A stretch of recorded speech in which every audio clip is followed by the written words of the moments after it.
Obrigado, Michel, por este aporte que nos trazes para nós conhecermos mais um pouco aquilo que tem sido a realidade cubana, nomeadamente as questões ligadas às políticas de género e à igualdade de oportunidades. E agora chamava o professor Rogério Roque Amarante para finalizar as apresentações neste painel, que vai intervir sobre os novos movimentos sociais e práticas de transformação nas cidades em transição. Eu pedi ao professor Roque Amaro para intervir em cerca de 20 minutos, para ainda nos dar algum tempo para depois podermos ainda trocar alguns debates com a plateia. Ora, não há ali.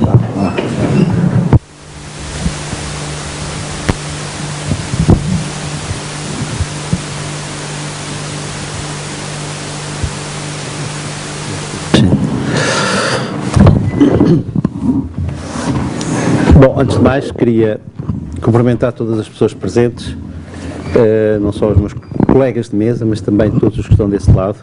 Estão-se a ouvir bem, sim? E queria pedir-vos desculpa por esta chegada tardia, uma conjugação de responsabilidades / impossibilidades / dificuldades familiares, de pai e avô, que são as duas coisas em simultâneo, em pequeninos, complicaram-me o fim de tarde, peço desculpa. Mas pronto, cá estou, fiz muita questão de estar. Agradeço muito o convite ao meu grande amigo Casimiro e à organização em geral.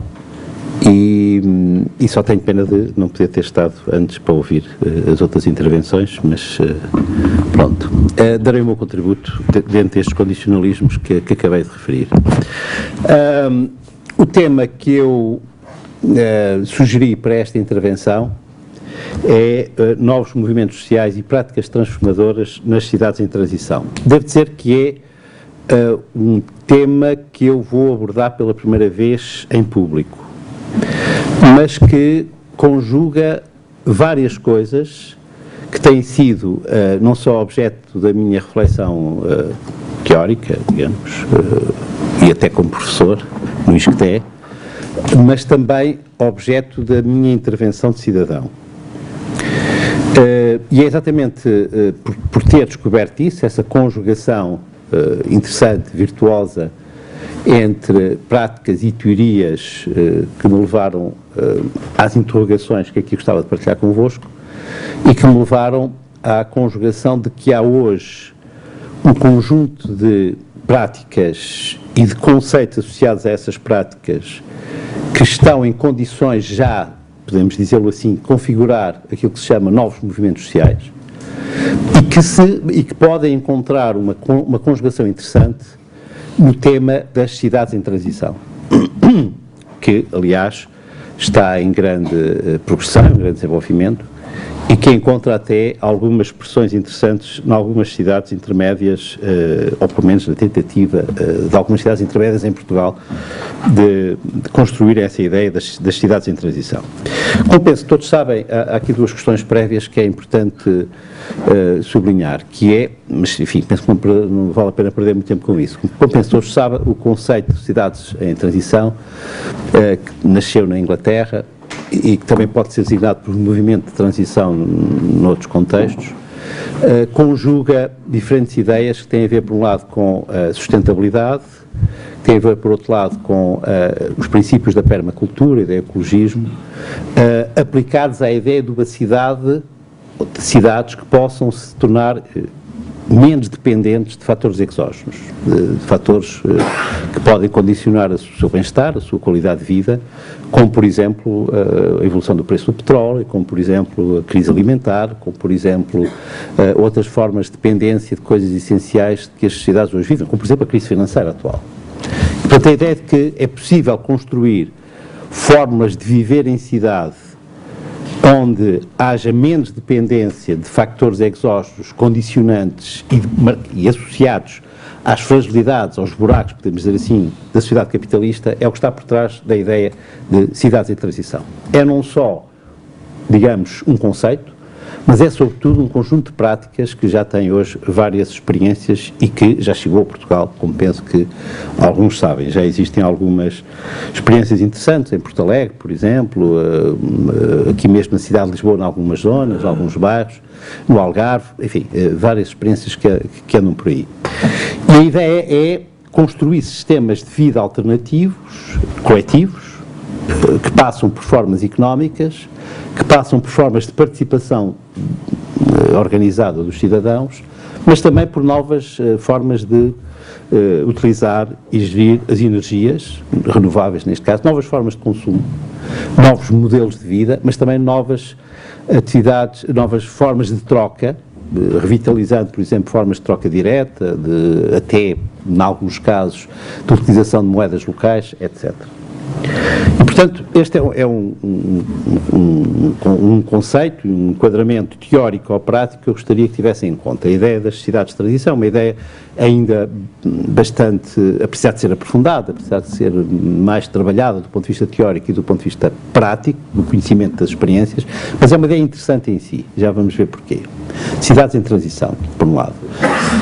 A outra questão que enquadra aquilo que eu vou dizer é o conceito de novos movimentos sociais. Também não vou perder muito tempo com isso, há já bastante trabalho feito sobre isso e há referências até clássicas importantes como o do Habermas ou do Turenne, entre outros, muito trabalho sobre isto feito na América Latina, nomeadamente.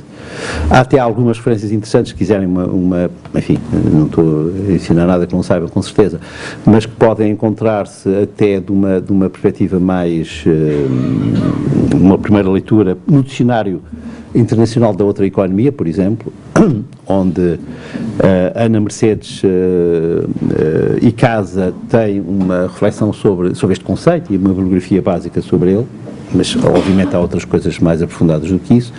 Mas estamos a referir, neste caso, à ação coletiva, ou seja, de conjunto de pessoas organizadas, que têm como fundamento códigos, valores, necessidades ou ideias comuns e que tentam traduzi-los num projeto de mudança, projeto coletivo, como é evidente, mobilizando-se para conferir visibilidade e legitimidade social a esse projeto. É neste sentido que eu falo de novos movimentos sociais. Também é interessante, e portanto, este é o enquadramento. Um outro enquadramento, este enquadramento mais teórico ou prático, se quiserem, um outro enquadramento que eu gostava aqui de situar é o referir-vos o momento histórico que nós estamos a atravessar.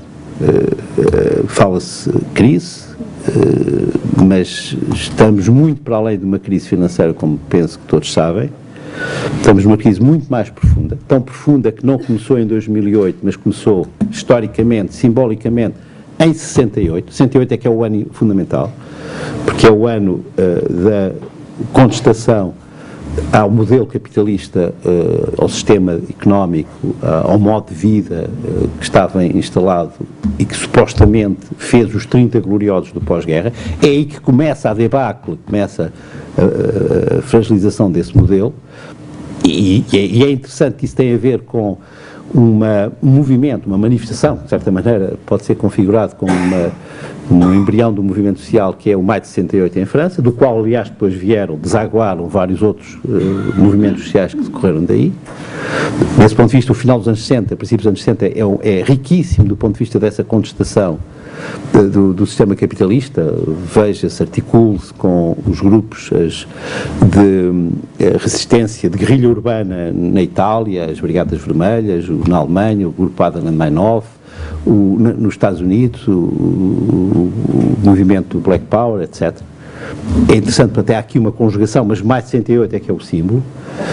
E depois, 68 ainda é símbolo porque é aí que começa verdadeiramente a debacle do sistema socialista burocrático. É com a Primavera de Praga, que é, como sabem, não é na primavera, é no outono de 68 que tem a sua origem. Portanto, 68 é que é o ano-chave, é que é o ano importante. Mas seja como for, independentemente agora dessa referência ao ano, o que eu queria sublinhar é que os processos de mudança que ocorreram desde então e de que a crise financeira faz parte, é apenas uma peça no puzzle, configuram o fim da era moderna das sociedades industriais, das sociedades transformação da matéria, das sociedades de base nacional, das sociedades antropocêntricas e das sociedades predadoras dos recursos da natureza, sem qualquer atenção a isso. E desde então nós estamos a reconfigurar um novo modelo de vivência, de sociedade, que tem vários avanços e recuos, tem várias encruzilhadas, está longe de estar jogado e de estar configurado, mas que claramente hoje põe em causa tudo aquilo em que assentámos até agora. Desde os quadros geoestratégicos, onde é que está a geografia do centro da atividade das nossas sociedades, o modelo político, que tipo de democracia, por exemplo, o modelo de Estado. Por isso é que eu acho paupérrimo a discussão atual de Estado Social se é apenas uma discussão financeira, porque fica muito aquém do que está verdadeiramente em causa, no que é o papel necessariamente regulador, institucionalmente organizado, o que implica uma reconfiguração total do Estado para o século XXI. Bom, nesse quadro de mudança, há uma questão que é fundamental, que é quais são os grandes pontos de encruzilhada na construção do século XXI. Eles são vários, eu não vou agora aqui perder tempo com isso, porque não o tenho, mas são vários. Um deles é que tipo de economia é que nós vamos ter. A velha discussão do século XX, economia de mercado ou economia pública, está esgotada. O século XXI não pode ficar por aí. Exige um outro quadro económico completamente inovador. É aí que vale a pena, por exemplo, explorar a questão, o conceito de economia solidária e as práticas de economia solidária, porque configuram uma nova forma de encarar as questões económicas e, sobretudo, uma nova forma de conjugar os 4 princípios económicos que sobreviveram à dominância asfixiadora do capitalismo e que serão peças do puzzle do século XXI, e que são a economia doméstica, é bom não a desprezar, os economistas desprezaram-na completamente, não a estudaram, não a sabem explicar, nem sequer a sua racionalidade, e não fizeram estudos sobre ela de qualquer forma, nem sequer estatísticos. A economia da reciprocidade não mercantil, que configura a chamada economia social e a economia solidária, e que está inscrita nas culturas de vizinhança e de comunidade de muitas das nossas sociedades, e que passaram depois para a formalização da economia social e solidária. A economia de mercado, que não vai desaparecer e continua a dominar, e a economia pública também reconfigurada. E são estes os 4 peças do puzzle do modelo económico do século XXI, e para já. Mas há outros desafios que configuram o século XXI que têm que ser respondidos. Um é que modelo social é que vamos ter? Uma sociedade fragmentada, essencialmente desigualitária, ou pelo contrário, uma sociedade coesa e essencialmente igualitária? E como é que se colocam aqui as questões de género, por exemplo? Mas temos outro desafio, um terceiro desafio, que é que relações com a natureza? Quais são as de que maneira é que podemos passar de uma sociedade antropocêntrica para uma sociedade ecocêntrica? Isto é muito mais profundo do que meramente falar de uma visão utilitariamente antropocêntrica da sustentabilidade, que é aquilo que nós falamos normalmente.